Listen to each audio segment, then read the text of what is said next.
Ok, donc du coup, aujourd'hui, le petit thème, ça sera le bien-être et le bonheur à travers la pratique artistique. La pratique artistique, ce n'est pas uniquement la peinture. Donc, dans cette pratique-là, il peut y avoir de la musique, de la couture, de l'écriture, de la danse, de la photographie. Voilà. Donc, ça, c'est pour me préparer à présenter donc l'art-thérapie. Donc, l'art-thérapie, ça se situe dans la psychologie, il y a plusieurs branches. Donc, il y a le courant comportementaliste, il y a le courant cognitif. Donc, l'art-thérapie se rapproche le plus au courant humaniste qui dit que l'homme est au centre de tout. Donc, est en constant mouvement, changement. Donc, il a vraiment en lui tous les moyens pour arriver à ses buts. Donc, si jamais il y a des blocages qui sont là, l'art va servir de médium pour débloquer son pouvoir intérieur ou ses ressources internes. Donc, ça, c'est vraiment ce qui est mis en avant par rapport à l'art-thérapie.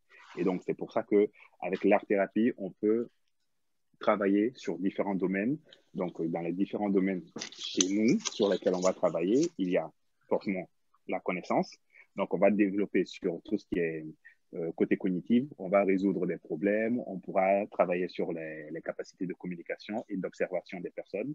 On peut travailler aussi sur tout ce qui est logique, parce qu'il y a certains exercices pratiques artistiques qui développent ce côté-là. On va aussi travailler sur la personnalité. Donc, dans la personnalité, il y a les valeurs, les habitudes, les perceptions et aussi le rapport avec la société. Donc, on pourra voir tout ce qui est bien, mal et donc travailler sur la morale. Et avec vous, ce que vous avez dit là tout à l'heure, justement, lorsqu'on est dans ce processus de création, on est dans le ici et le maintenant. Donc, tous les autres soucis autour, on les oublie. Étant donné qu'on est dans le ici et le maintenant, on est vraiment dans un flux de l'instant présent. C'est ça qui fait le parallèle justement avec l'état méditatif. Donc, c'est exactement la même chose. Lorsqu'on fait de la méditation, on est dans le ici et le maintenant. Le cerveau ne vagabonde pas à 10 000 choses. Donc, et ça crée vraiment de la dopamine. Et donc, on se sent bien. Donc, c'est ce que Hugues disait quand il crée. Dans un premier temps, il est fier de lui, il y a cette sensation de gratification parce qu'il a réalisé quelque chose, même si 10 minutes après, il n'aime pas ce qu'il a fait. C'est pas ça qui compte. C'est pour ça que tout à l'heure, je disais, on n'est pas dans le jugement. Le processus de création n'est pas dans le jugement. C'est prendre cet instant pour soi et vraiment créer quelque chose, sortir de son quotidien, en fait, tout simplement des problèmes de la vie de tous les jours et prendre ce moment pour soi. Et pour ceux qui disent que, justement, en grandissant, il crée de moins en moins, c'est un peu triste. Donc, du coup, il faut essayer de le rattraper parce que ça veut dire que vous vous éloignez un peu ou beaucoup de votre enfant intérieur qui est en vous et vous commencez à prendre en considération ce que les autres disent, commence vraiment à vous formater en disant non, c'est ça qui est beau, ça, ce n'est pas beau. Et là, finalement, ben, il y a des complexes qui vont se créer et on ne va pas faire ce qu'on faisait. Alors que quand on regarde les œuvres de Picasso ou de Basquiat, c'est ce que les enfants font. Et pourtant, ça se vend à des millions d'euros et on nous dit c'est joli, alors qu'on peut très bien le trouver pas joli. Ils ne sont pas dans du réalisme. Il y a des œuvres abstraites qui se vendent à des millions d'euros et on n'est vraiment pas dans du joli, en fait. Donc moi, mon travail que je veux faire avec les personnes, ou que je fais déjà avec les personnes, c'est qu'il faut prendre en considération son avis sur sa création, parce que l'art va servir de médium, d'outil, d'un nouveau moyen de communication. Donc, les enfants peuvent, avec l'art, venir déposer, enfants ou adultes, les personnes peuvent arriver à déposer sur toile les émotions enfouies au fond d'elles. Et après, avec la discussion, parce que mon travail n'est pas là, moi, d'interpréter ce que les personnes ont fait. Ce sont les personnes elles-mêmes qui vont commenter ce qu'elles ont réalisé. Et donc, en commentant ce qu'elles ont réalisé, elles peuvent lâcher des choses. Donc, ça peut concerner les enfants. Après, ça peut concerner les personnes âgées, parce que les personnes âgées sont victimes de deux choses. Soit, on va dire, le vieillissement social, lorsque on est super actif quand on est un peu plus jeune, on va dire, et qu'on part à la retraite, on se retrouve du jour au lendemain sans occupation spécialement. Et ça, il y en a qui tombent dans la dépression directement à cause de ça. Donc, avec l'art-thérapie, je serai là ou d'autres praticiens en art-thérapie, nous sommes là du coup pour proposer ces moments-là de sensation de bien-être avec la pratique artistique. Donc, les personnes peuvent se voir une fois, on peut donner des exercices à faire à distance. Donc, il y a ce premier vieillissement avec les personnes âgées. Le deuxième vieillissement avec les personnes âgées, ça, c'est donc tout ce qui est maladie, donc tout ce qui est Alzheimer, tout ce qui est Parkinson. Avec la pratique artistique, on continue à stimuler le cerveau. Donc, l'idée n'est pas de dire qu'on guérit ces dégénérescences du cerveau. Non, c'est juste que le fait de stimuler tout le temps le cerveau, ça ralentit la dégénérescence. Et la troisième personne, enfin, les troisièmes types de personnes, c'est monsieur, madame, tout le monde, les adultes, qui sont en burn-out ou qui en ont juste marre de leur vie, on va dire, qui ne trouvent plus aucun sens à leur vie. On peut très bien venir proposer aussi des séances. Tout à l'heure, Luc, je te disais qu'il y a 1 million de types d'exercices qui existent. Donc, forcément, on peut très bien venir à proposer des séances d'art-thérapie. Et ce n'est pas forcément de la peinture. Donc, il peut y avoir de l'écriture, de la musique, de la photographie. C'est autre chose. C'est juste ce processus de création de la sculpture. Et selon chaque domaine artistique, ce n'est pas les mêmes pathologies qu'on va travailler. Voilà. Donc, par exemple, celui qui va faire de la photographie, lui, c'est plus pour lui apprendre à avoir une nouvelle vision de la vie.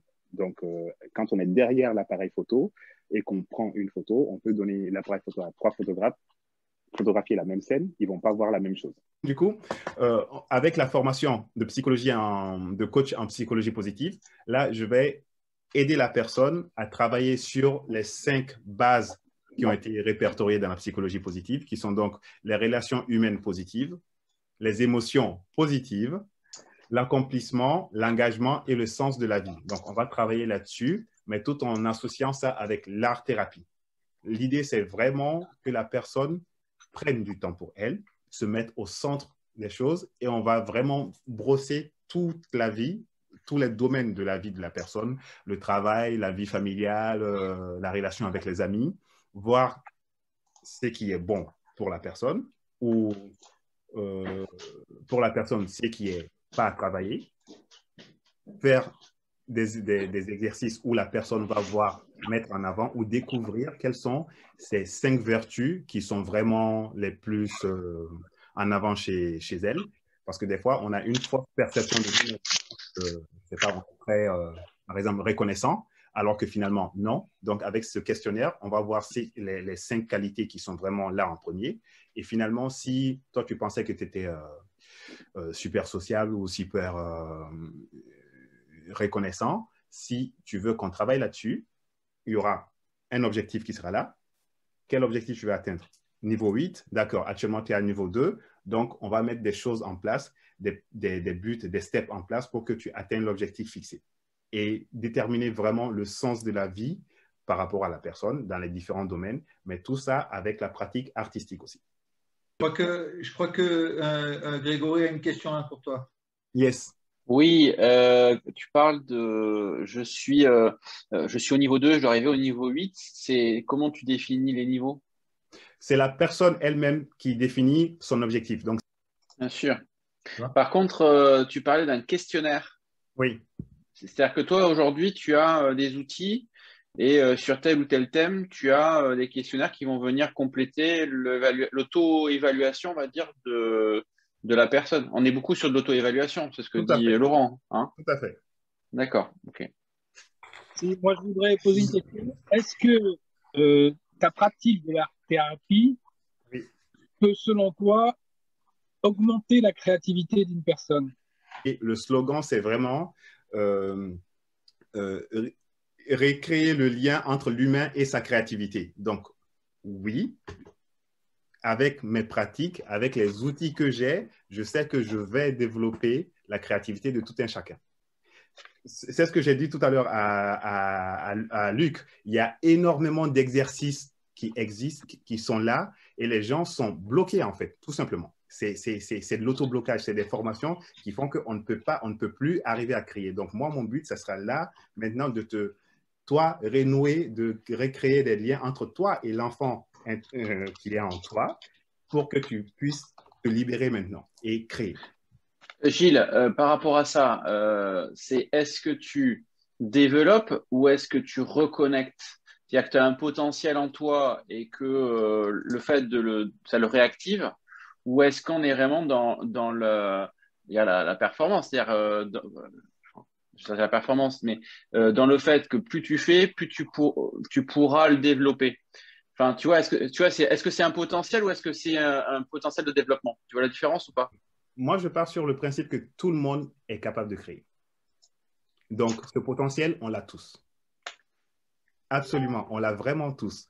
Sauf que maintenant, avec les différents jugements selon ce que tu as, tu sais, c'est par rapport aux 5 blessures de l'âme. Donc, je ne sais pas si vous les connaissez ou pas. Donc, par rapport à ce que tu auras vécu durant ton enfance, ça peut te brider sur certaines expressions artistiques ou pas.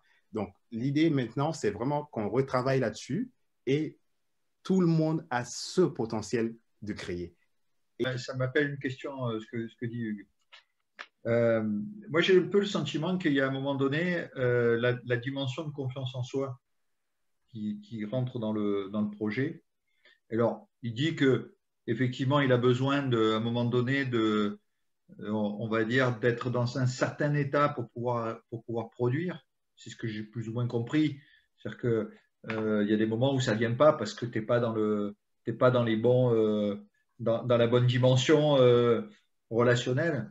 Mais est-ce qu'aussi, quand tu parles de création, il n'y a pas une dimension de confiance qu'il faut arriver à obtenir pour justement se jeter et se lancer dans la production de quelque chose?